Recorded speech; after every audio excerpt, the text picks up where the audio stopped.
Selamat bertemu kembali untuk seluruh kelas 12 yang mengikuti pelajaran sosiologi. Maka kali ini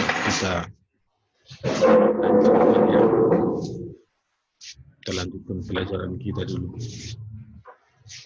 Kalau minggu yang lalu kita pelajari faktor pendorong, maka sekarang kita pelajari yang kebalikannya, yaitu faktor penghambat perubahan sosial. Penghambat berarti perubahan itu agak sulit berkembang. Maka saya buatkan di sini fotonya adalah sesuatu yang terhambat karena jurang ini longsor. Itu hanya sebagai perbandingannya ya. Maka faktor penghambat itu boleh kita uraikan sebagai berikut. Yang pertama, perkembangan ilmu pengetahuan yang terlambat. Masalah pendidikan lah ini ya, kurangnya pendidikan salah satu faktor penghambat. Jadi di negara kita, kenapa pendidikan kita mungkin tidak seperti negara lain? Ya ini salah satu faktornya ya, karena terpencil, harus mengarungi sungai dengan menghadapi bahaya seperti ini, atau mungkin kondisi ruang sekolah juga tidak mendukung seperti ini ya. Bisa kita bayangkan kalau ada sekolah-sekolah seperti ini, bagaimanalah mutunya. Kita bandingkan dengan sekolah-sekolah yang sudah mapan, sudah modern ya, didukung oleh fasilitas yang memadai, canggih seperti Singapura misalnya, Korea, Finlandia dan sebagainya ya. Maka kemajuan agak melambat karena memang pendidikannya sangat buram, bahkan masih banyak yang buta huruf. Nah, seperti itu. Boleh nanti Anda cari di negara itu di mana-mana saja yang terjadi seperti itu, khususnya daerah pedalaman ya. Kemudian yang kedua, kurangnya interaksi dengan masyarakat lain.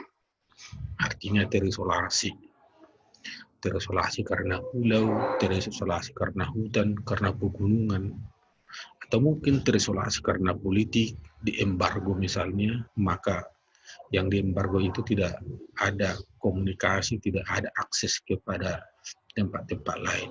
Jadi sama seperti masyarakat yang terisolasi di pegunungan, maka mereka berkembang sendiri, tidak didukung oleh yang lain ya. Jadi di Indonesia masih kita dapati seperti masyarakat terisolasi.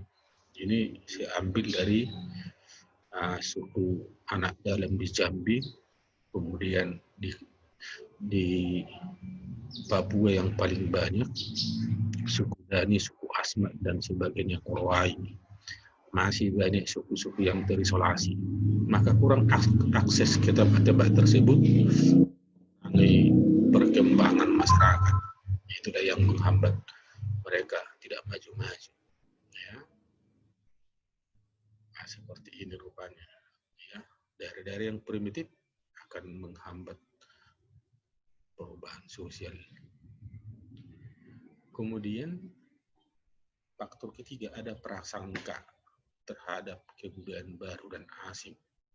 Dianggap bahwa perubahan yang baru itu atau yang dibawa oleh orang asing itu dapat nanti menghancurkan, dapat nanti mempengaruhi sehingga budaya mereka hilang, sehingga mereka tidak menerima. Prasangka buruk lah. Setiap ada ya pendatang baru selalu dicurigai ya. Jadi sampai sekarang masih banyak suku-suku yang tertutup ya. Di Indonesia sudah lumayan bagus, tapi ada seperti suku-suku yang paling ganas, yang paling ditakuti, maka orang asing tidak masuk ke daerah itu.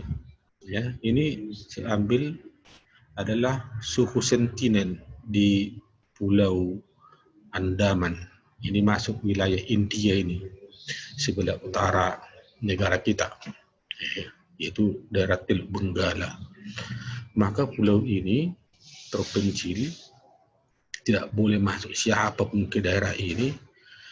Ya, maka orang memantau hanya boleh dari udara. Siapapun yang masuk dan konon tidak pernah akan kembali. Ya, maka termasuk suku ini adalah suku yang sangat ganas. Ya, karena mereka berprasangka buruk terhadap apapun yang masuk dari luar. Ya, boleh kau temukan nanti di internet suku-suku mana saja yang seperti itu. Masih banyak. Nanti dalam tugas kita kan kita muatkan lagi ya. Ya sabar aja, nanti akan ada tugas. Jangan terlalu minta tugas ya, yakinlah pasti ada nanti. Yang kemudian, yang keempat, adat dan kebiasaan yang sulit dirubah. Memang sulit dirubah, karena mereka merasa itu peninggalan dari nenek moyang mereka. Maka apapun ceritanya, tak mungkin diubah lagi. Dianggap itu yang terbaik. Coba bayangkan kalau misalnya budayanya harus tinggal di atas pohon seperti ini. Ya, memang dianggap itu kalau sudah tinggi rumahnya akan semakin dekat dengan Tuhan. Padahal bukan gedung bertingkat, pohon bertingkatnya seperti ini kan. Ini suku Korowai yang ada di Papua. Ya, ada misalnya suku harus dibuat seperti ini bibirnya. Ya, bagaimana lah majunya seperti ini? Melihat saja kita kalau jumpa malam-malam seperti ini bisa pingsan kita. Ya, ada ini di Afrika masih banyak suku-suku yang mengerikan. Ya. Karena ada kebiasaan-kebiasaan yang memang sangat sulit diterima. Ya, bagi mereka tak bisa dirubah lagi. Seperti itulah akan abadi selama-lamanya. Otomatis mereka tidak akan maju-maju ya. Ya. Jadi bisa dikatakan faktor penghambat ini biasanya didominasi oleh suku-suku yang primitif. Ya. Bahkan di negara kita masih banyak itu. Yang berikutnya yang kelima, hambatan-hambatan yang bersifat ideologis. Ideologis itu suatu paham yang dianut. Ya. Paham yang dianut itu misalnya banyak masih larangan-larangan yang dianut oleh masyarakat, yaitu larangan tidak boleh seperti ini, tidak boleh seperti itu. Ya. Misalkan saja larangan menggunakan alas kaki, larangan untuk menaiki angkutan umum, ya, tidak boleh naik kendaraan, harus memakai baju hitam-hitam, harus memakai misalnya penutup kepala. Ini bagi suku-suku Badui di Jawa Barat masih seperti itu. Banyak larangan-larangan. Jadi bagaimana kita maju-maju ini kalau tidak bisa naik kendaraan, tidak boleh pakai alas kaki, harus tanah mengenai bumi. Nah, itu prinsip-prinsip mereka. Maka hambatan seperti ini, yaitu paham yang dianut masyarakat, itu akan mengekang kemajuan-kemajuan.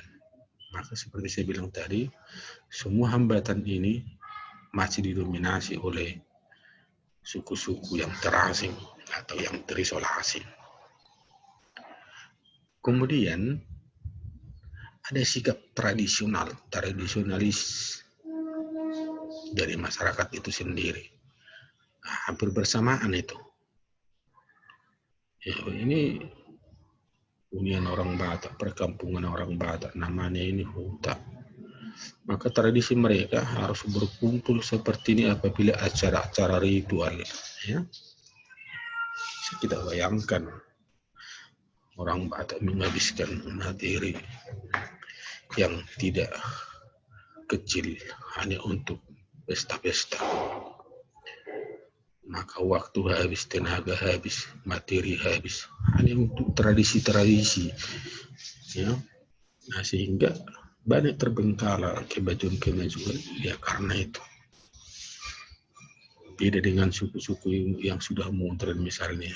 Adat itu sekedar boleh dirayakan tapi tidak fanatik. Orang Batak termasuk yang fanatik. Ya salah satu yang membuat orang Batak itu yang masih sampai sekarang kurang majunya, mereka punya ini,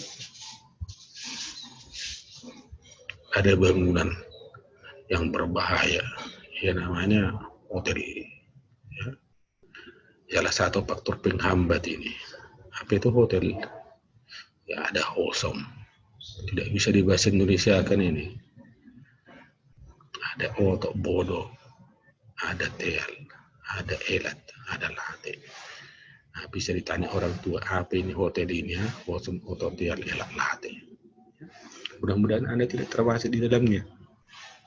Nah, baik, faktor penghambat itu dulu hari ini. Tapi boleh Anda cari lagi. Faktor penghambat itu apa saja yang dapat menghambat perubahan sosial. Maka tugasmu adalah perhatikan ya. Salin materi ini judulnya faktor penghambat perubahan sosial. Ya. Kemudian nomor 1 tulis, kemudian nanti buat keterangannya, penjelasannya. Ya. Nomor 2, salin ini buat keterangannya. Nomor 3, salin ini buat keterangannya. Nomor 4, salin ini buat keterangannya. Nomor 5 dan nomor 6. Itu yang pertama. Yang kedua, buatlah contoh-contoh. Contoh ini buat 5. Contoh ini buat 5, ini 5, ini 5, ini 5, dan ini 5. Salinlah nanti dalam buku catatanmu. Ya. Saya kira Anda mudah memahami ini ya. Oke lah ya. Selamat bekerja, perhatikan protokol kesehatan, dengar nasihat-nasihat orang tua ya. Kita sampai saat ini masih banyak tantangan-tantangan dalam hidup kita, terutama penularan virus COVID-19. Maka Anda harus hati-hati. Oke, terima kasih. Selamat bekerja.